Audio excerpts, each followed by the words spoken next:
हम लगातार बने हुए हैं आज की सबसे बड़ी खबर पर। एक तरफ देहरादून में अपने वीर सपूत को श्रद्धांजलि देने के लिए सड़कों पर लोग उमड़ पड़े हैं और दूसरी तरफ सेना ने प्रेस कॉन्फ्रेंस कर पुलवामा में जो हमला हुआ और उसके बाद जो एनकाउंटर हुआ उसे लेकर तमाम जानकारी दी।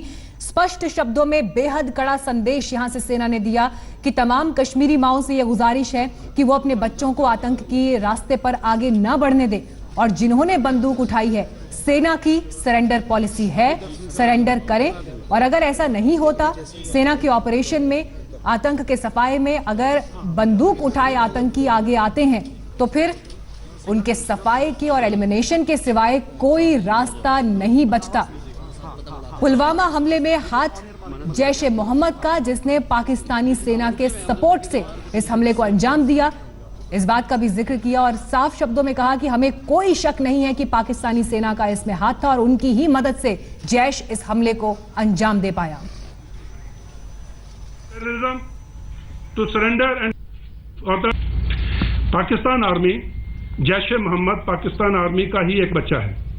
जैश ए मोहम्मद को पाकिस्तान आर्मी ही कंट्रोल कर रही है और ऐसा ही कंट्रोल कर रही है। और जैसे कि आपने कल जैश ए मोहम्मद का रिलीज भी देखा होगा, उन्होंने ये कबूला भी है कि उनका चीफ ऑपरेशंस कमांडर जो है इस हमले में मारा गया है। तो पाकिस्तान आर्मी का इन्वॉल्वमेंट इसमें 100% है, इसमें मेरे को और आपको किसी को कोई शक नहीं। Talking about the so called गाजी, you know it better than me in Kashmir, कितने गाजी आए कितने चले गए। So there nothing new in it, all these alliances keep happening and we'll handle them. There's no problem about it. Let any Ghazi come. Now, talking about the situation in Afghanistan and its impact on Kashmir, I think a lot has been written on it, a lot has been said about it. Coming down to the Kashmir Valley, we are very clear, anyone who enters Kashmir Valley will not go back alive in whichever way. So our focus is very clear on counter-terrorism operations.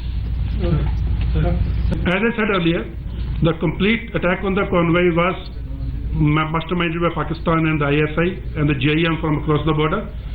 What happened from the local content is a matter of investigation. So we have the leads, we are working on them and we have a lot of details. Ma'am, the first part of the question जो आपने बोला कि harassment and all, वो propaganda है and anyone can say anything without any proof. So I would like to again tell the Awam of Kashmir, इस propaganda का शिकार मत होइए। और दूसरी बात कि जो टेररिस्ट का जो मॉडस ऑपरेंडी का फ्यूचर में अब कैसे टैकल करेंगे, आई थिंक वो क्वेश्चन पहले आंसर हो गया है।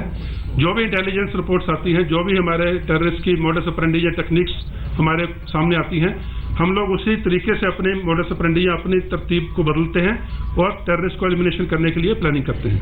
आई think we have given all the details.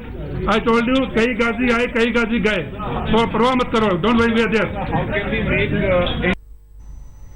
हमारे साथ lieutenant general retired Raj Kadian साहब इस वक्त मौजूद हैं और साथ ही कॉमोडोर जीजे सिंह हमारे साथ मौजूद हैं। जनरल कादियान, देखिए, जो प्रेस कॉन्फ्रेंस हुई और जैश को लेकर जब सवाल पूछा गया, 2016 में उरी हमला हुआ जिसे जैश ने अंजाम दिया और उसे 20 सालों में सिक्योरिटी फोर्सेस पर हुआ सबसे बड़ा हमला बताया जाता है और उसके 2 साल बाद हम देखते हैं कि सीआरपीएफ के कॉन्वॉय पर वही जैश हमला करता है, जो कि सेना की टॉप प्रायोरिटी में था कि जैश को नेस्तनाबूद करना है घाटी से। कहां पर कमी पाते हुए देखते हैं आप?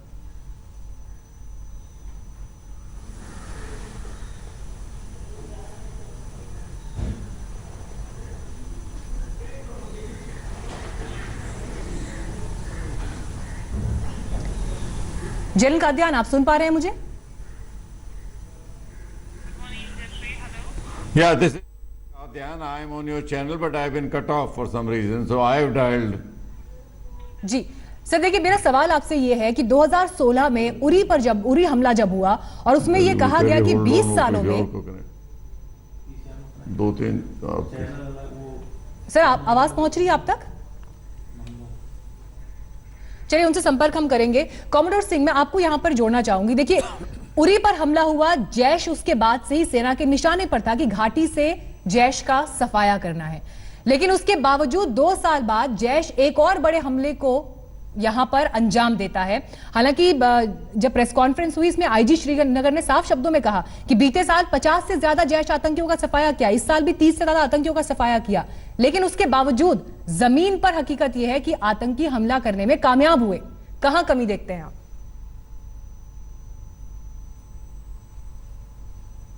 देखिए, जैसे अभी ये जो अपनी बता रहे थे कि हमने उसका सफाया कर दिया, जैश का उसके नेटवर्क को कश्मीर के अंदर ख़त्म कर दिया, जो उन्होंने पिछले 100 घंटे के बीच अंदर से पहले ही उस ऑपरेशन को ख़त्म करके सबको अपने ठिकाने पे लगा दिया। मेरा ये मानना है कि देखिए, जो सप्लाई लाइन है, जो एपी सेंटर है, जो सेंटर ऑफ ग्रेविटी है इस टेररिज्म का, वो कश्मीर के अंदर नहीं, वो तो पाकिस्तान के अंदर है, वो तो पीओके के अंदर है। तो वहाँ से रिप्लेसमेंट आती रहती हैं। जैसे अभी जनरल डिलन ने बताया कि जो मेरा सेक्टर है उसके अंदर वो पूरे अभी अलर्ट है, मगर जब उन्होंने साथ में ये भी जोड़ दिया कि जो आईबी सेक्टर है और साउथ कश्मीर जैसे पठानकोट, जम्मू और उसके साउथ का एरिया आता है, वहाँ से इन्फिल्ट्रेशन जारी है। तो ऐसे जैश मोहम्मद के ऑपरेटिव्स जो हैं, उनके आतंकी हैं, वो उसी रास्ते में फिर इसी जगह पे आ जाते हैं, क्योंकि ये जो शोपियां और अवंतीपुरा और ये पुलवामा एरिया है, ये उनका गढ़ है, इनका स्ट्रॉन्ग होल्ड है। ये इसी जगह पे आपके उनको पूरी सपोर्ट मिलती है लोकल, और फिर आ जाएंगे, उनकी रिप्लेसमेंट आ जाएगी। तो ये तो एक मेरे मानना ये है कि ऑन गोइंग प्रोसेस है। अगर हम इसको रोकना चाहते हैं तो हमको वो जो सोर्स है जहाँ से ये लोग आते हैं वहां तक अपनी लड़ाई लेके जाने पड़ेगी। ये काउंटर ऑपरेशन जो कह रहे थे, काउंटर टेरर ऑपरेशन, वो वहां पे जाके करने पड़ेंगे। ये उनके एरिया ऑफ जुरिसडिक्शन से ऊपर हो जाते हैं। तो उन्होंने कहा कि जो मेरी अपने डोमेन की है, मेरे जब कई कॉरेस्पॉन्डेंट्स वहाँ पे थे, उन्होंने क्वेश्चन किया, उन्होंने बड़े साफ शब्दों में कह दिया और ठीक भी कहा कि ये मेरे डोमेन में नहीं आता, ये पॉलिटिकल क्लास के क्वेश्चंस हैं और एडमिनिस्ट्रेटिव के क्वेश्चंस हैं, एडमिनिस्ट्रेशन के। तो यानी साफ है यहाँ पर जैश को अगर मदद पाकिस्तान की तरफ से मिलती है, सेना की तरफ से मिलती है और उसके बाद इस हमले को अंजाम देता है, तो फिर उसका हल क्या होगा? इस सवाल और चर्चा को हम आगे बढ़ाएंगे, लेकिन तस्वीरें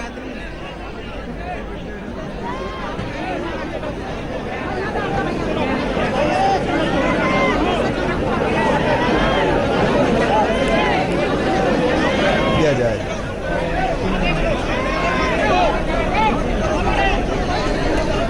मेरठ में शहीद सिपाही अजय कुमार, जब उनका पार्थिव शरीर अंतिम संस्कार के लिए ले जाया जा रहा है, तो इस दौरान जो जन सैलाब है वहां पर, और इसी बात का देखिए हम बार बार जिक्र कर रहे हैं कि तस्वीरें चाहे देहरादून की हो, मेरठ की हो, रेवाड़ी की हो, नाम बदल रहे हैं, चेहरे बदल रहे हैं, पहचान बदल रही है, लेकिन भाव और गम एक ही है।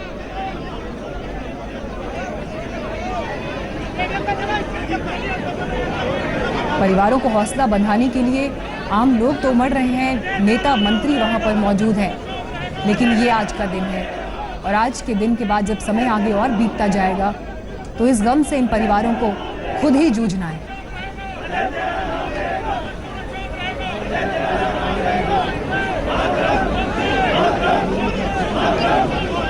जाने वाले चले गए, खुद को देश पर कुर्बान कर गए, लेकिन अपने पीछे जो वो एक सूनापन छोड़ गए हैं अपने परिवारों के बीच, उस सूनेपन को कैसे ये परिवार भरेंगे? चाहे किसी की पत्नी हो, चाहे बेटी हो, चाहे बहनें हो, माएँ हो, दोस्त हो, रिश्तेदार हो, ये सबसे बड़ा सवाल इन तस्वीरों को देखने के बाद जहन में उभरता है।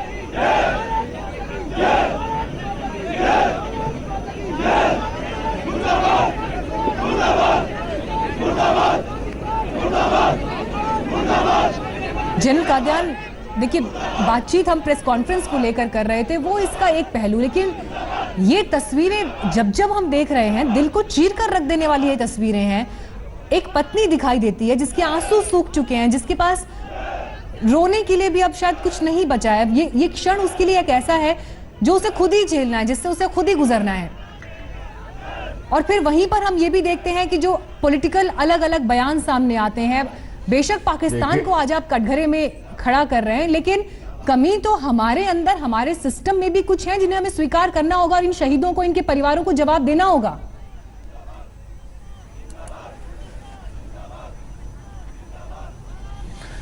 मीनाक्षी, जो भी शहीद हुआ है वो भारत का बेटा था, वो हमारा बेटा था, वो चाहे वो मेरठ से हो चाहे रेवाड़ी, उससे कोई फर्क नहीं पड़ता है।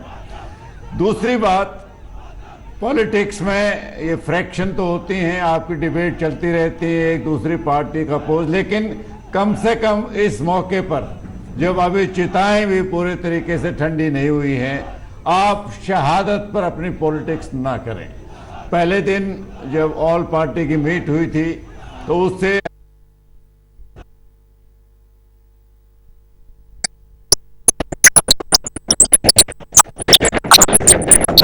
फिर वापस वही आ गए, तो ये तो हम शहादत का अपमान कर रहे हैं। और उनके परिवार जिनके आंसू अभी तक सूखे नहीं, आपने ठीक कहा, उनके दिल पर हम चोट पहुंचा रहे हैं। और जो सर्विंग सैनिक हैं उनको ये बड़ा लग रहा है कि अगर मैं शहीद हो भी गया तो मेरे पास फिर ये शहादत शुरू हो जाएगी। तो कम से कम इस मौके पर जब तक हम इस संकट का कोई हल ना निकाल सकें, सरकार कोई कार्रवाई ना करे, कम से कम अपने विभाजन को मीडिया पे ना लाएं, पब्लिक में ना लाएं, अपने दिल में रखें। उसके बाद जितने आपने पॉलिटिक्स करने इलेक्शन में ज़रूर करें, वो तो प्रजातंत्र की प्रथा है, लेकिन इस मौके पर ये एक बड़ा सेंसिटिव मौका है। जो परिवार अभी जो अनाथ हुए हैं, इतने सारे परिवार 50 हो गए अभी तकरीबन, उनके दिल पर तो चोट ना पहुंचाएं। तो ये मेरी विनती है, पता नहीं पॉलिटिक्स वाले मानते हैं कि नहीं मानते हैं। दूसरा, आपने सवाल जो पूछा था करना क्या है, इस समस्या के दो पहलू हैं। एक तो कश्मीर में वायलेंस को कम कैसे किया जाए, और दूसरा इसके स्रोत को, जैसे कोमोडोर साहब ने बोला, जब तक हम स्रोत पर काबू नहीं पाएंगे ये तो चलता रहेगा। कश्मीर की समस्या, जब तक कश्मीरियों को ये लगेगा कि पाकिस्तानी आर्मी में हिम्मत है कि भारत की सेना के बावजूद भी टेररिज्म चला सकती है, इसका कोई पक्का इलाज नहीं है। सबसे बड़ा नुकसान इस वायलेंस का कश्मीरियों को होता है। जिस दिन कश्मीरी ये फैसला कर लेंगे कि बस बहुत हो गया, ये टेररिज्म खत्म हो जाएगा। कोई टेररिज्म बगैर पब्लिक सपोर्ट के, लोकल सपोर्ट के नहीं चल सकता। मछली है, पानी के बगैर रह ही नहीं सकती। तो ये तो कश्मीरी लोगों ये भी तो को तस्वीर है ना कि सेना कह रही है पाकिस्तान ने हमला करवाया, सरकार कह रही है कि पाकिस्तान जो है वो जिम्मेदार है। लेकिन बड़ी बात ये है, पाकिस्तान तो हमेशा ही डिनायल के मोड में रहा है। हर हमले के बाद ये बात होती है कि पाकिस्तान से हमला हुआ, डोजियर सौंपे, सबूत सौंपने के बाद भी वहां से इनकार होता है। अंतर्राष्ट्रीय मंच पर घेरने की बात होती है, MFN आपने वापस ले लिया। लेकिन इन सब से भी तो आतंकवाद रुकने की दिशा में कोई बहुत बड़ी पॉजिटिविटी या कोई बहुत बड़ा कदम दिखाई नहीं देता है उसके बावजूद।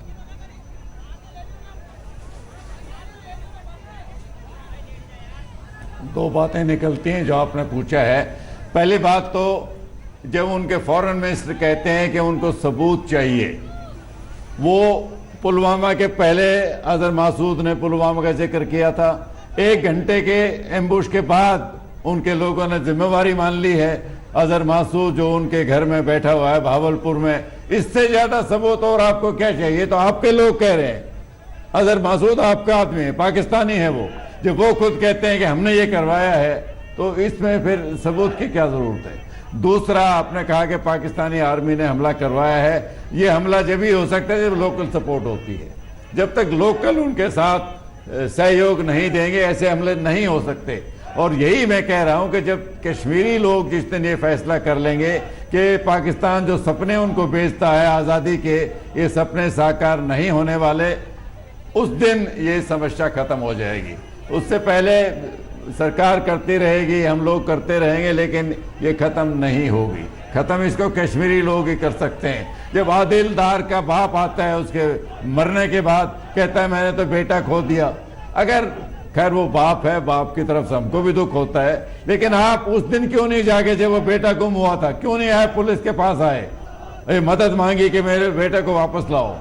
अब ये हमदर्दी हासिल करना कि मेरा बेटा चला गया, आपने उसको जाने दिया है।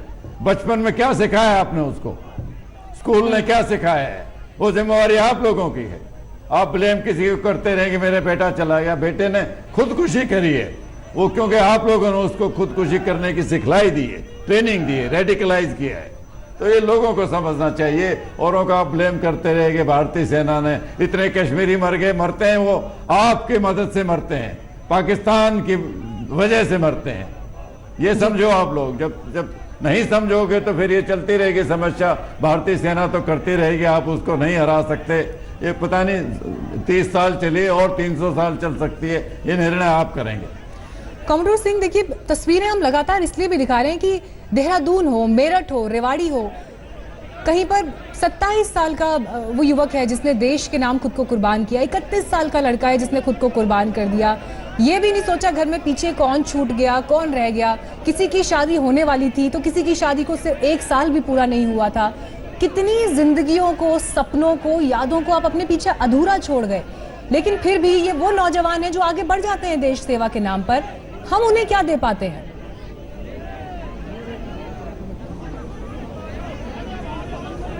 देखिए, सबसे पहले बहुत ही अफसोस की बात है कि ये एक दौर चल गया है कि हम देख रहे हैं कि हर रोज़, हर हफ्ते, कुछ दिनों के बाद ये तस्वीरें आ जाती हैं कि जो बुज़ुर्ग पेरेंट्स होते हैं, एक बुज़ुर्ग बाप होता है, वो अपने जवान बेटे की अर्थी को अपने कंधों पे लेके जा रहा होता है। ये चीज़ ठीक नहीं है। अगर एक जवान बेटा अपने बुज़ुर्ग बाप की अर्थी को अपने कंधों पे लेके जाता है तो वो एक नॉर्मल बात होती है। लोग कहते हैं कि हाँ, बुज़ुर्ग थे, उसका बेटा उसकी अर्थी को लेके जा रहा है। मगर हम उल्टा देख रहे हैं। ये जो साइकिल चला हुआ है, इससे लोगों में बहुत आक्रोश है। आप गर्व की बात करते हैं, हाँ गर्व होता है क्योंकि ऐसा एक माहौल बन जाता है, उसमें गर्व भी होता है कि इसने कुर्बानी दी है।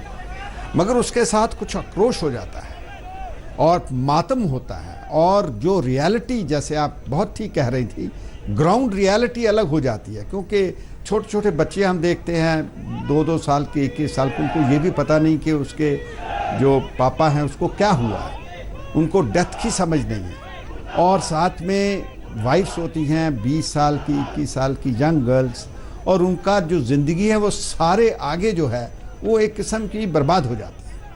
कई जगहों पे बूढ़े पेरेंट्स होते हैं, उनका सोर्स ऑफ इनकम ये होता है, जिसे हम कहते हैं कि वो हमारे देश के अंदर जितने ये युवा लोग हैं, जवान हैं, इनका एक रोज़ी रोटी का तरीका होता है। मैं आपकी चैनल के ऊपर प्रोग्राम कर रहा था, उसमें से एक बच्चा जो 8 साल का, वो बोलता है कि हमें कोई देखने वाला नहीं रहा। तो उसकी पुकार के अंदर मैंने क्या डिटेक्ट किया, क्या समझा कि अभी उनका सोर्स ऑफ इनकम जो था वो ख़त्म हो गया। कौन देखने वाला है अभी हमको?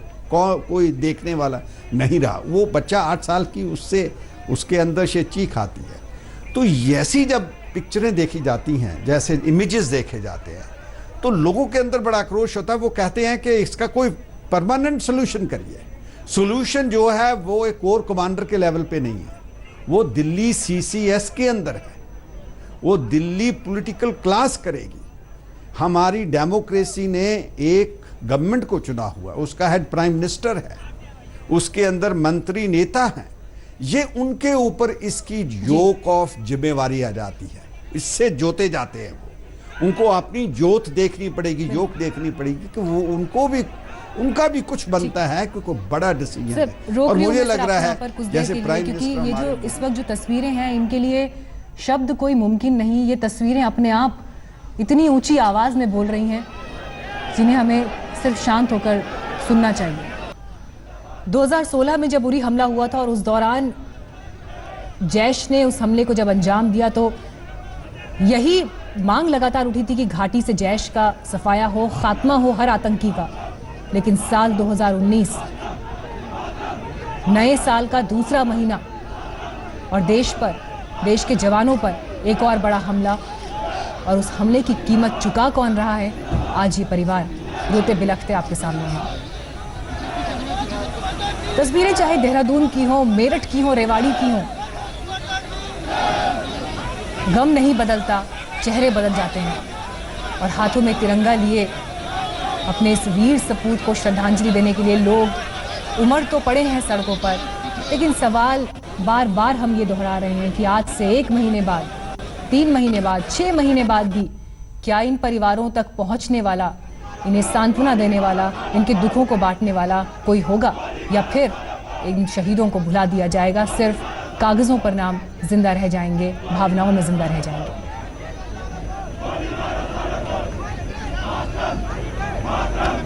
पुलवामा में जब एनकाउंटर चल रहा था तो उसमें मेजर ढोंडियाल समेत 4 जवान शहीद हुए थे और आज परिवार समेत गृहनगर में तमाम लोग उन्हें श्रद्धांजलि देते हैं। लेटेस्ट खबरों के लिए यूं ही देखते रहिए आज तक और इस वीडियो के पसंद आने पर लाइक, शेयर और सब्सक्राइब करना ना भूलें।